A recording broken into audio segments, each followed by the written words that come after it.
All right, something that drives me absolutely bananas, something that makes me secretly see red, but I have to have a really good poker face about it. I can't let the dog know because it's not healthy. Is when we're outside and I'm trying to get them to eliminate, I'm trying to get them to potty, and they're taking their sweet time and they're just farting around. And we've talked about, like, with house training a puppy, with potty training a puppy. The strategy is when you're not home, long-term confinement with a potty space in the confinement area, as far away from the resting space as possible. And then short-term confinement when you are at home, taking your dog out every hour on the hour. But this kind of has more to do with, this is more geared towards specifically when you're outside with the dog. And I find that it's really counterproductive to, like, even look at your dog when they don't make eye contact with your dog when you're trying to get them to potty. Your goal is to let them sniff, and, like, it's hard to know when to keep them moving and when to linger. But even when you do move, like, I wouldn't do much talking. Like, I would just zip the lip. Don't be talking. Don't tell them repeatedly to go potty. That doesn't help. And don't even look at them, because that's gonna just throw off any type of focus that they need. You can cue them to potty once if you want, but they're not gonna. Service dogs, like, they can do that. Like, they'll tell them to hurry, and they'll like do it right there on the spot. But in terms of like when they do potty, when they do eliminate, as soon as they're done is when I find it to be helpful. Is when, as soon as they're done, they pinch it off, or they're done, like, they cut off the stream. Right when they're done, that's when I say, like, good potty, and I'll give them food reinforcers. You can give them multiple food reinforcers to let them know, like, just how important this behavior is, just how important this function is, just how valuable it is. But you might consider, like, when dogs use, like, the potty bells, like the poochie bells or whatever, they get in the habit of just ringing them to demand to go outside. Like, they just want to go outside, period. I mean, who can blame them?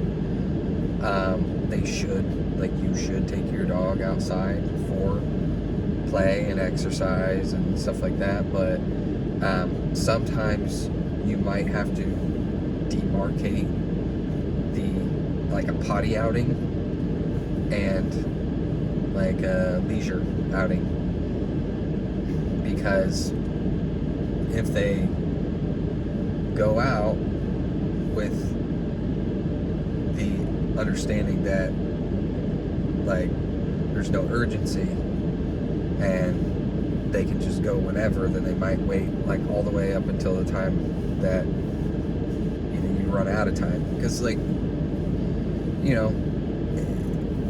you're gonna, like, you do have to budget your time well for when you run into this, but every single person, like, has a schedule and has things to do, so, like, it's gonna benefit us to teach our dog how to go in a timely manner. So I usually aim to, like, for an exclusively a potty outing, I'm aiming for, like, 60 to 90 seconds. So, if I go out, like, I do something to indicate that this is a potty outing, whether that be bells, or whether that be, like, changing certain equipment that the dog is wearing, or whatever it may be. I'm going to do that to communicate to them that's what the purpose of this outing is, and then I give them 60 to 90 seconds. Once that 60 to 90 seconds is up, we go back inside. And then, in this instance, it's when I'm around, and I'm going to be around for a while and we're working on this, then I'm going to take them out when I'm good and ready. I'm going to take them out again and offer the 60 to 90 seconds for that potty outing. In some situations, I've even had to use one door for potty outings and one door for leisure outings to just totally separate those two types of those those two types of outings, the access to each type of outing, because the context, might need to be much clearer depending on who we're talking about. But yeah, if you're one of these people that find yourself like just repeatedly like telling your dog to go potty, that's not doing anything for you. They don't require your help to conduct that bodily function. So I would just shut up. As hard as it is, as impatient as as you can get, as trying it can get. Just let them sniff, keep them moving. If you think you need to keep them moving, linger when you think you're getting close. Because if they're getting close and you disrupt that, then like the whole thing could start over again. But just kind of wanted to